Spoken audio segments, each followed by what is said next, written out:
Live from the Clarity from Chaos studios, heard worldwide, it's Dave Campbell. On every episode, Dave and his guests explore, discuss, and work on solutions to some of life's biggest challenges. So, if you're ready, be prepared to be enlightened, amused, and even shocked by what you hear. And now, the real, the authentic, the one and only Dave Campbell. Hi, I'm Dave Campbell, and you are listening to Clarity from Chaos. This is somewhere where we try very hard to unwrap the nonsense that you hear from corporate media on a daily basis, and I want to thank you for making us part of your day. On this edition of Clarity, we're going to be discussing a term that society has conveniently avoided, and that term is hope. In my opinion, is the root cause of a very wide variety of issues in our society today. And our guest on this episode has experienced the loss of hope and all of its evil, numerous outcomes. Growing up in a household shaped by his parents' struggles with drug and alcohol addiction, he was removed from any kind of safety, moving frequently, relying on food stamps just to get by. Bullied at school, combined with the environment at home, he stopped caring for life. After the loss of his mother, his mental health began to spiral down. An overwhelming sense of hopelessness caused him to self-admit to a hospital. From there, he began his long journey of courage, perseverance, and healing that ultimately brought him to where he is today. I am incredibly pleased to welcome the author of the best-selling book, Answering the Hard Questions, Mr. Devin Fish. Devin joined the Army and served nearly 10 years as a cavalry scout and later a career counselor. In 2021, he was awarded the first Cav Division Retention NCO of the Year award. While he was stationed in Kuwait, Devin wrote Answering the Hard Questions. He has channeled the lessons he has learned into that book and into inspiration for others. Welcome to the show, Devin. Yeah, thank you for having me. And of course, thank you for letting me be a part of the conversation. And thank you for the great introduction. Oh, no. You're welcome. You're very welcome. So as painful it is, and I hate to ask this question, could you kind of give people a somewhat of a background that brought you to the book and everything, your past experiences and stuff like that you drew on later after your recovery that helped, write the book, the experiences? Yeah, so I can get a pretty brief background because sometimes it'll take me like an hour and a half to give like the full story. But I'm sure, probably don't have like 2-3 hours to actually sit down and get all those questions. Yeah, no, whatever you feel is necessary. Yeah, so I come from a town called Rockford, Illinois. So I was born and raised there for the first 18 years of my life. During that time, I know, like you said in the introduction, it was pretty unstable. So I moved about 16 times before I was 18. I recounted it when I made the book, and it's around like 30, and I'm 28 years old now. So I've moved, more than the years I've been alive. From there, I also grew up in poverty. Like you said, you covered it with the food stamps. I also went to like 7 different schools. I've lived in like houses, apartments, trailers, farms, all the way down to like a motel. Living conditions weren't always great. So sometimes we didn't have AC. Sometimes we didn't have hot water. Sometimes we didn't even have a toilet for a while. And then I've also lived with like my mother and my father, 2 different aunts, friends of family, and I've also lived with grandparents. So I lived a little bit of everything. And that was, before getting thrown into the Army. And then that didn't really stop because, there's also stuff happening on with my parents. So like you said, drug and alcohol addictions. So like right before I left the Army, I saw my father in the hospital. And what happened is that he resisted arrest after having Fireball whiskey and cocaine in his system and essentially destroy our apartment. I then went to basic training immediately after that. So about a month. And then I was in the basic training environment for about a year straight. I went to 3 different basic trainings due to, going back and forth. I failed out of one, and then I had to pass basic training 2 more times after that. Just kind of got unlucky there. 2019 comes around, so I was heading to my 1st unit, and then unexpectedly, out of nowhere, my mother dies. That one did have a little bit of a toll on me. but at the time it was happening, I wouldn't say that's what led to me to the hospital, but these are all kind of like events that were happening, within 1 year of each other. So it kept adding up. And what really sent me to the hospital was in 2019, I got to the point where I was past like not caring for life, and I entered like the self hatred stage of my life to where I'm like, maybe it's just me. Maybe I'm to blame for all this. And so I kind of put that burden on my Mm. shoulders, which, wasn't the right answer at the time. And I got myself into situations to where I started getting into the dating realm. I didn't really find any genuine people though. I was, because I was filled with self hatred, I was kind of like looking for love, but because I couldn't find it myself, I was looking for others. I never found it. So 2019 comes around. I'm not getting any matches. The only people I'm finding are like people who are scamming me, catfishing, and everything like that. And so throughout the year, I got blackmailed at least several different times. They cleared out my bank account more than once. And the reason for Mm. this was that I didn't care at this point because even when I knew, even I got very good at detecting when I was going to get blackmailed or when they're going to ask for something based on what they were asking for. And it got to the point where like I don't care. I'll just give them the money. I'll give them the photos. I do whatever they want at this point. And then the real breaking point was at the end of it in 2019. I got myself caught up in the worst scam you could possibly get yourself into, which is the dating scam, or not the dating scam. It's the age scam. So you start a conversation, they swap their ages. By this time, I've been blackmailed 6 other times. So I'm like, I don't care at this point, even though I had that sick feeling in my stomach. Sent them the photos anyways, gave them everything they wanted. Next day, they blackmailed me. And then it was from that point to where I kind of realized what I just got myself into.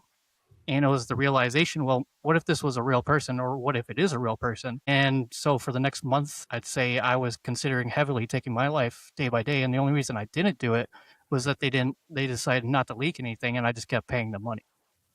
And so that kind of gives people like a brief background of everything I kind of went through.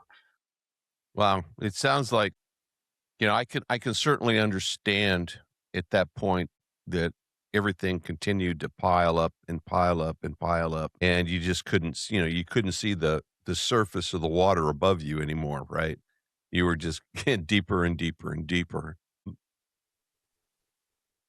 While Now you were in the army at this point, right? Still, right? Yes. Yeah. So at the time of getting blackmailed and I submitted myself to hospital, I was a brand new NCO just like a couple months into it. So there's not only, my family stuff going on and like the death of my mother, the father going to Right. basic training for like a year straight, but there's also the fact that I have people under me that are looking for me for guidance. And, so there's also that stuff going on in the background as well. Right. Right. So at what point did you the counseling that you got in the hospital, was Mhm. there some specific trigger, Devin, that just kind of started to unlock it, or was it a religious moment? I mean, I would think there was some moment where you looked at it Mhm. and all of these bad choices, and then you went, enough of the bad choices. We're going to start making other choices, right? Yeah.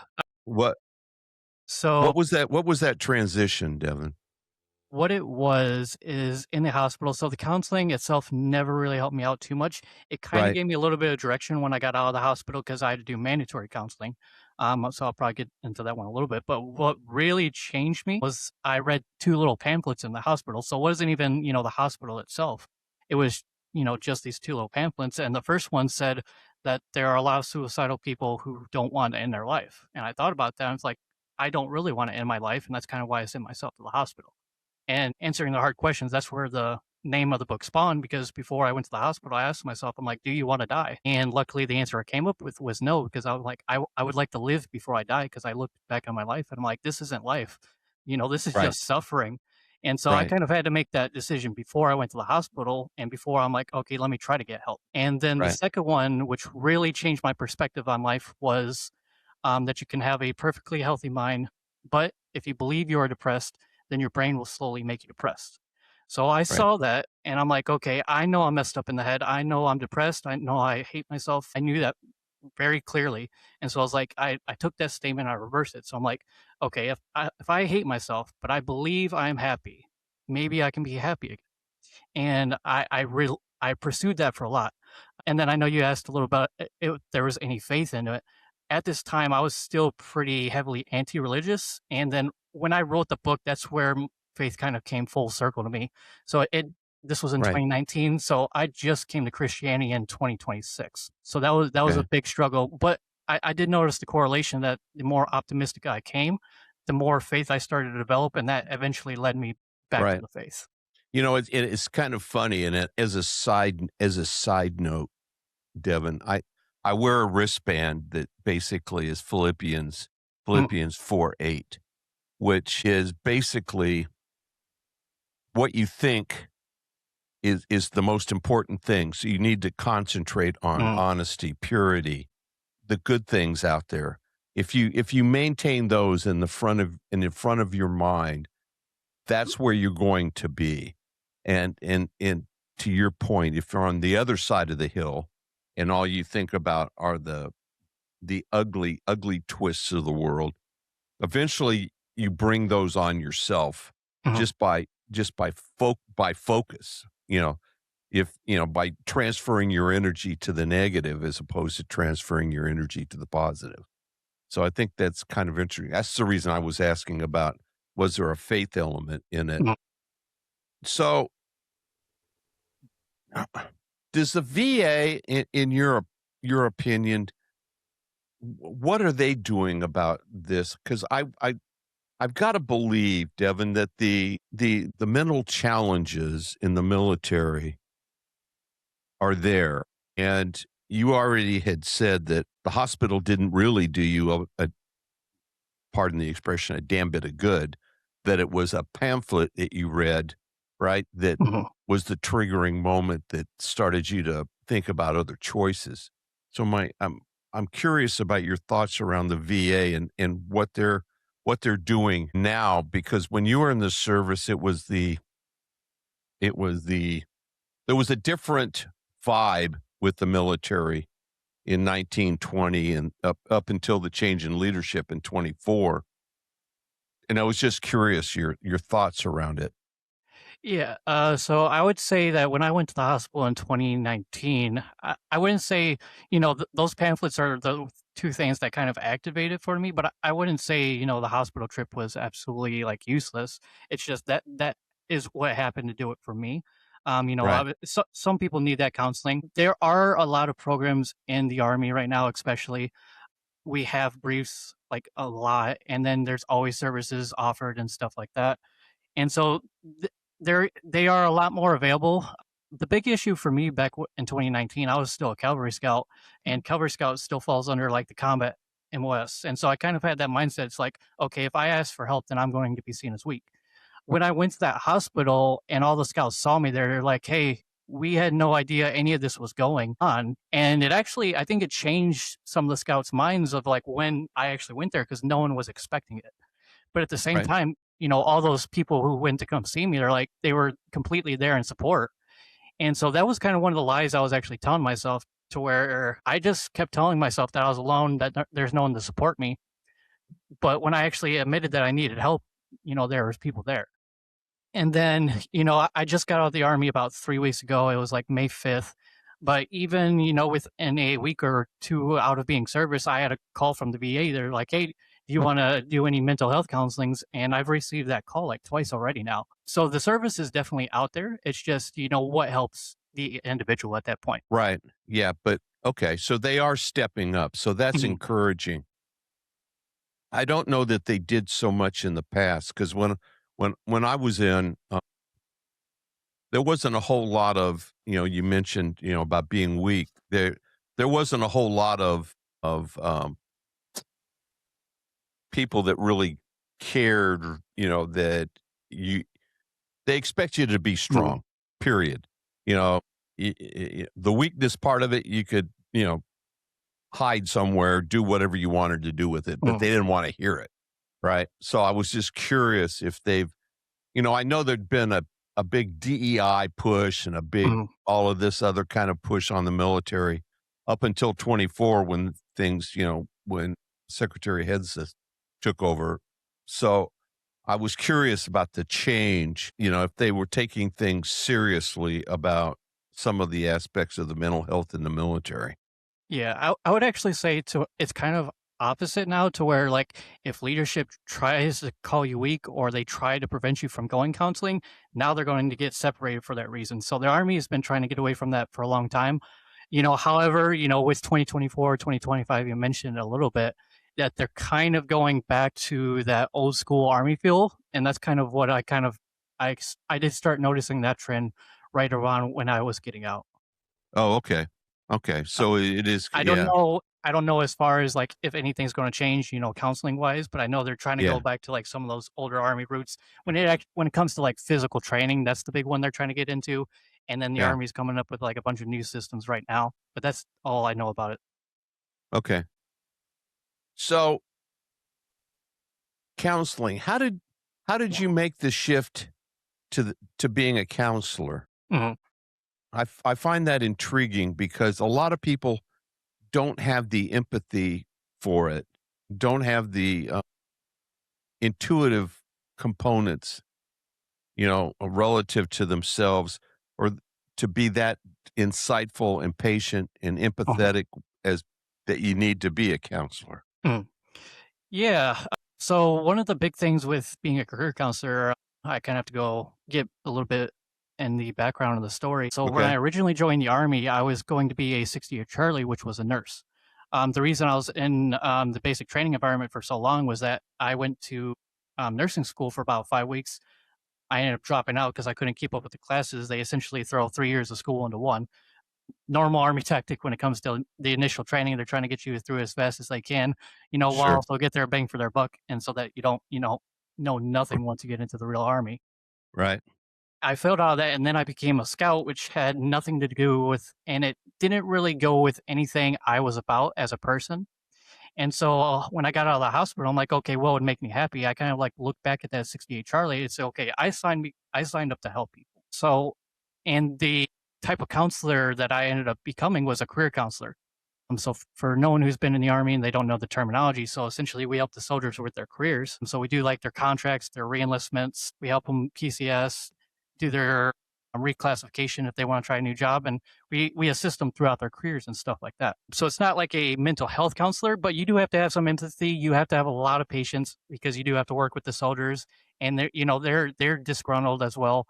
So you kind of have to work through that, and you have to be told no a lot. You're like, hey, I know you're the retention guy. I don't want to reenlist. Please don't talk to me.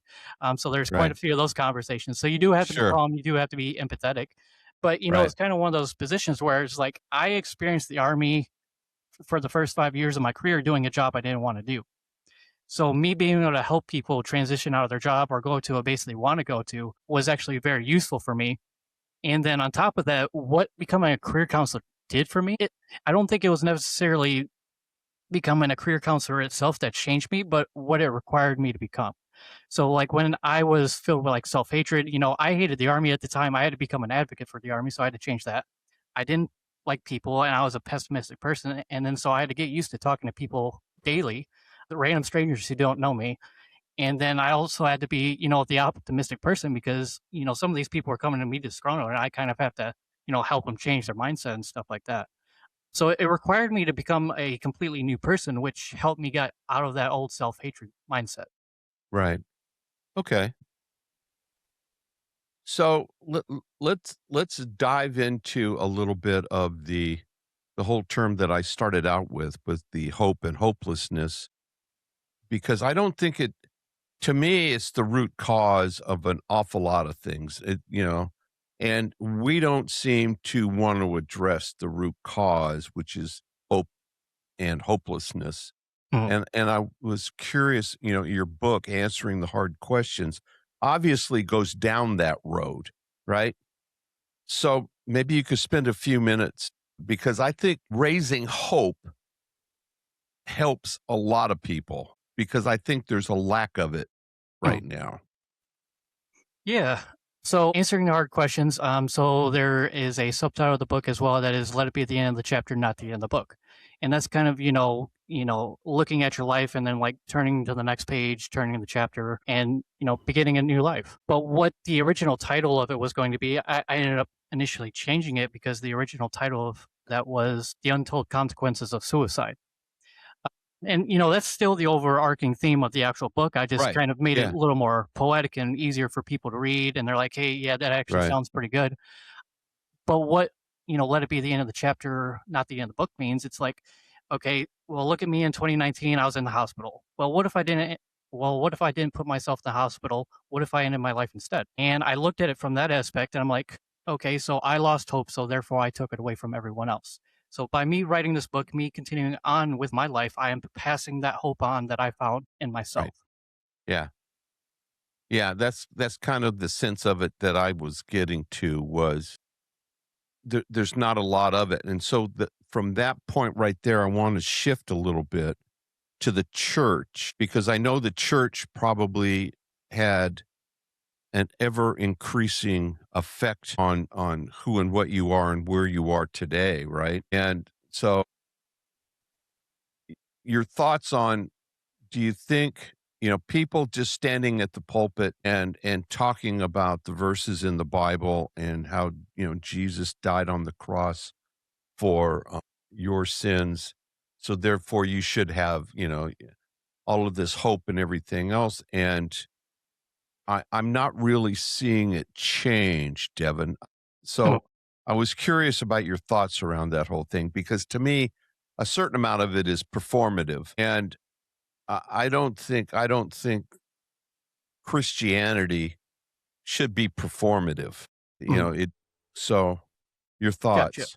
Yeah, so this is actually a new experience I can talk about because, so I guess to give people background on the story is, minus all of my stories, the other thing I started to do in this book was the contemplation of God again in my life. And it was kind of almost inevitable when I started to tell my story that I had to kind of include them in the story. And I had to come up with a reason of like, well, why am I suffering? Well, then I kind of, looked at the story of Job. I didn't, at this point, I didn't read the Bible, but one of the conclusions I came into was like, but what if God threw me in the darkness so that I could tell a story of hope later on? And Yeah. that was really what reconciled me to bring me back to faith. And I also looked at it is that when I was younger and I went to the church, I don't think anyone sat me down and told me who Jesus was. I learned this when I was on deployment when I was writing the book that people believe that Jesus was God. And I'm like, okay, that changes my entire perspective of what I know about Jesus because that means God humbled himself, came down in human form, lived a sinless life, and then said, I'm going to die for you. And so that was the other concept that really brought me back to the faith. It's like, okay, if my God is going to die for me, then I should also be able to die for him. Now, I said, so I guess to catch it back up to the church and everything like that, I was very hesitant to going back to the church based on kind of my background to where I was very anti-religious and I had a lot of resentment built up for the church. So I read the entire Bible before I went back to church, and I'm including this because I'm writing another book to where I'm Great. pretty much recording about 100 pages into where I'm recording my experience of going back to the church, reading the Great. Bible, and then reconciling all my thoughts that I had in this first book. So Sure. it literally starts where the last book left off. So and it's called answering the call, a continuation of faith and questioning. There you So go. so book 1 is not over. It's just going to continue right with this next one. And that's kind of what I've been doing for about the last 6 months while I was waiting to, get out of the army. And I originally started actually going to a Baptist church and I went there for about 4 weeks, but the issue I had with the Baptist church is that they were rough on the teaching and they kept every other week they're like pointing and calling people non-Christians and not true believers, and that really broke my faith because I was already struggling. I was already struggling to come back to the faith. I was Yeah. struggling with like learning everything. And then so when they kind of like pointed at me, and they didn't point at me per se, but I was the one No, no, I get I it. was feeling it on a personal Sure. level. And I'm like, okay, I will show you what a not a Christian is. And I started and I almost fell from the faith completely, but then I kind of had to remember, I'm like, okay, if I abandon my faith right now, then I'm abandoning the entire premise of my first book. And then, so that was one of the things that kept me going is like if I lose hope, then I'm going to end the chapter of my book or whatever it is that I said in the previous, and then I'm going to essentially ruin my book because one of the things I say in the book is that I'm looking for truth, and I found that in my faith. And then Yep. so I ended up going to a Catholic church a little bit after that. I'm still interested. I'm still interested in Catholicism, but I haven't reconciled all the dogmas and their beliefs yet.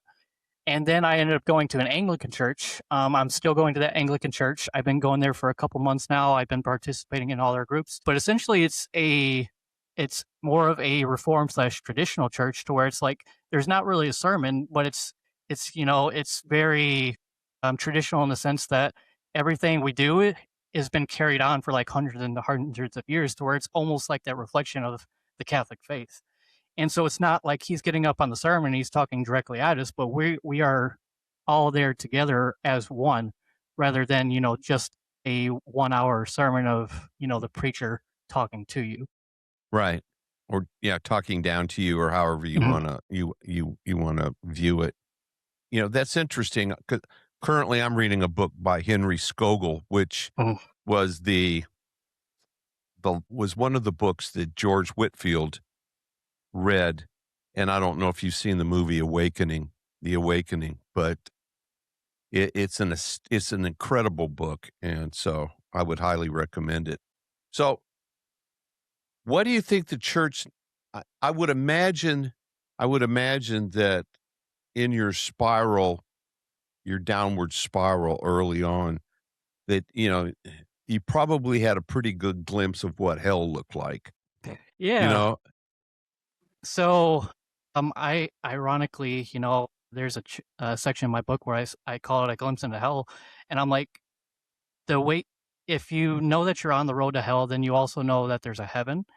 And so that's when I kind of like started looking at it. And that's when then that chapter introduces, like, I actually go into depth of each time I got blackmailed and I tell about each situation, each one getting more explicit, each one getting more vicious.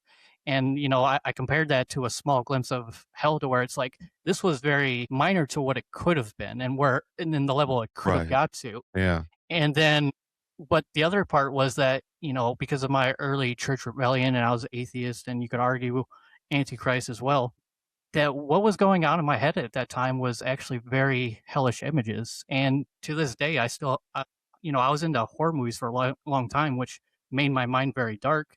And to where, I still have horror movie tattoos, from my stomach all the way up to my chest. One of them being a Hellraiser tattoo, which is a fictional hell priest that would drag people to hell and then torture them for eternity. And so, that would tell you like some of the dark images that were like in my mind, and that wasn't, helping my journey at all.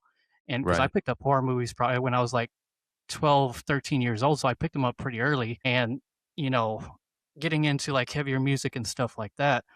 So I was down a very like dark and heavy path way before then, and then kind of when I start putting all these things off to the side and start becoming more optimistic. That's where I found that faith, and I'm like, because when I in 2026 when I officially like, okay, I'm doing this thing. I gave up the horror movies. I started getting rid of my music. I had like tarot cards. I was into tarot for 3 years. I recorded that in the book. I almost took it out because I was at the point where I just read the Bible. I'm like, oh, if I keep this in the book, I might be getting myself in a lot of trouble. But then I kind of settled myself down. I'm like, hey, this is part of the Right. story. Maybe I can use this to help someone else that's going down the tarot realm and how I got away from it. And that's Right. one of the things I reconcile in some of this new writing I'm doing as well.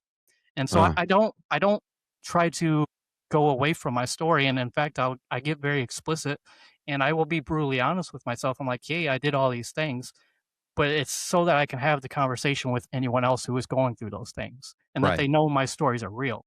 Yeah. And that's what I say when I talk about my blackmail. I get very explicit in details, and it makes people very uncomfortable. But it's like there's not a conversation I couldn't have with the person that would make me uncomfortable at this point.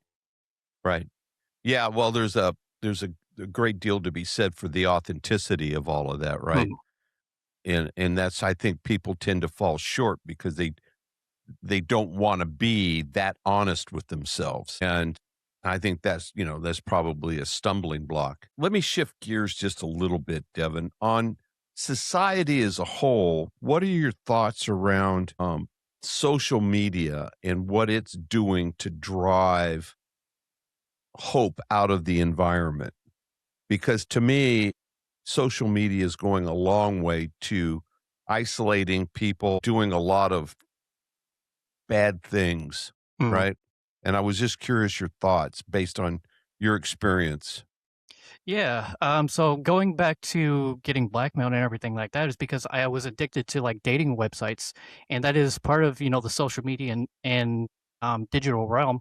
The problem with the digital realm and social media in general is that 90% of it is fake and we don't know who is authentic anymore.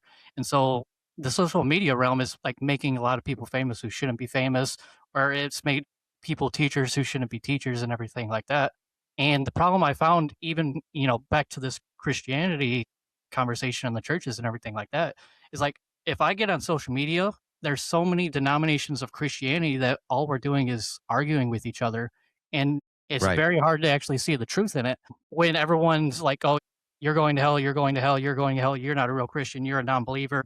And so it's very difficult. And and that's kind of why I limit myself on, I try to limit myself on social media and what I'm watching. And that's kind of why I ended up in the Anglican church right now, is that because I saw, truth in like Catholicism, I saw truth in the Protestants as well. And so now I'm just, continuing on that journey. But I think the digital realm is very dangerous because it is fake and most of it's not real. The problem with it is that we still get the gratification from the fakeness. And, I saw this with the dating websites and I saw this. I used to be a heavy gamer, and occasionally I still get on gaming now, but I used to be a gamer to where like that's all I was Yeah. doing on my spare time. And it was giving me satisfaction. But the problem with it was that I was losing out on my actual life and I wasn't getting actual life experience.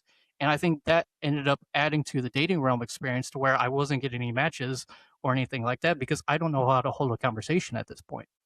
And so it took away from my social media, the digital world takes away from your actual life and it makes it very hard to come back from. And I think our entire society is kind of running into that to where it's like we don't know what to do anymore because we're so reliant on technology as well. Yeah, I agree. And I think it's the current state of the family is suffering greatly from it. Yeah. All you have to do is look around and you, you almost have to pry somebody's dead fingers off their cell phone because they're texting, they're doing this, they're doing that, and there is no real interaction with people anymore. And I think it's becoming worse. I think some countries now are banning children up to, I believe there was one country 16 but I don't know how they're going to enforce something like that. I think I was going to say, I know you said it's getting worse, and I would agree with that because I know I, I hope I'm glad I never got into this, but I know it's getting to the point to where it's like people are think they have like AI girlfriends to where like they Yeah, think they're dating yeah, AI, and I'm like that yeah, is terrible. I'm like this is yeah, worse. This is arguably worse than a real person to where they're creating a literal fake girlfriend and think this is a connection. yeah, And people are selling this right now, and it's getting more and more popular. And I think that's going to be an even more dangerous realm than what I found yeah, myself into, yeah, where I yeah. was getting stuck with real fake people. I think AI would be even more dangerous. Yep, I agree with you completely. So where can people A, find your book, Mhm. B, find your social media points so that they can, if they're in any of these spaces that we've talked about, can start to find, some kind of piece or avenue to where they can A, buy your book and start to get a change in direction of their life or the counseling or whatever. Yeah. So to find the book itself, we'll start there. They can find it pretty much anywhere online. I don't know if it's any physical stores yet. I haven't been notified or they haven't asked me, but I've seen it on like Barnes and Noble online. I've seen it like on some other real retailers online. Amazon. Yeah, Yep, it's on Amazon. there So you it's go. on ebook, it's on paperback, it's on hardcover. The only thing it's not in is Audible right now, just because I have to see if there's a market before, I get further in there because it Sure. costs like $7,000 to do the Audible recording and everything like that. But they can also get it like on ebook, they can get on Kindle, Kodobo, so they can pretty much get it on all the websites. When it comes to me, they can find me on Facebook right now. I'm not doing too much social media, but they could always hit me up there if they have any Okay. questions on the book or if they have any personal questions. And then last week, I also started a YouTube channel. So that's been something new I introduced. And the channel is called Answering the Hard Questions because I noticed no one took the title yet. Very surprising. And so I was on a podcast a couple weeks ago. They're like, "Ooh, answering the hard questions. That would be a good podcast name." And so I typed it in YouTube. I'm like, "Oh, no one has it yet. Let me take that." There I'm you like, go. and then I already made a book about it, so I guess I kind of have it copyrighted as well if they want to come for me. Yeah. But There if you they go. type up that, I've been trying to do like a video every day Sometimes they're like 5 minutes, sometimes they're like 30 minutes. Like when I was telling my actual story, the long version, it was two 30-minute videos, and I just did my testimony last week, and that was like another 30-minute video. So anytime I talk about my Sure. story, it's very long. And then some of the smaller stuff I'm doing is like reflecting on my book, plus working with some of the new stuff that I'm writing, and throwing it out there for the anyone Wow. who wants to listen.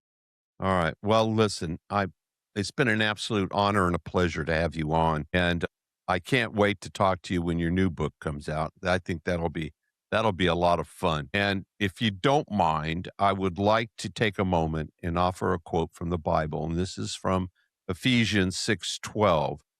It says, "For we do not wrestle against flesh and blood, but against the rulers, against the authorities, against the cosmic powers over this present darkness, against the spiritual forces of evil in heavenly places." So, again, I would like to thank you so much, Devin, for coming on and spending your time. And I know the audience has got a great deal of information from you. Yeah, yeah, of course. Thanks you for having me. I was going to say, I know you quoted some scripture, and I was going to say too, the quote that I actually wrote a quote in the book that actually led me to scripture and what made me believe in scripture, which was I said, "In truth, you will find redemption," and then I found the line John 3:21, which is really what brought me back to the faith. And I'm like, okay. And the line was, I always forget this line, even though it's my favorite line. But Uh, essentially, it is for those who walk in truth will find the light, and it will be clearly seen that their deeds have come from God. well, And that's what brought me back to the faith. God bless you, my friend. And I wish you well. And I hope to talk to you soon. Thank you for listening. If you would like to listen to more Clarity from Chaos shows on demand, go to clarityfromchaos.buzzsprout.com or send Dave an email at info@clarityfromchaos.com for information on previous shows. You can also listen to the show on Apple Podcast, Spotify, Twitter, or Google Podcast. Until next time, please remember, it's not about waiting for the storm to pass. It's about learning to dance in the rain. Be well, everyone.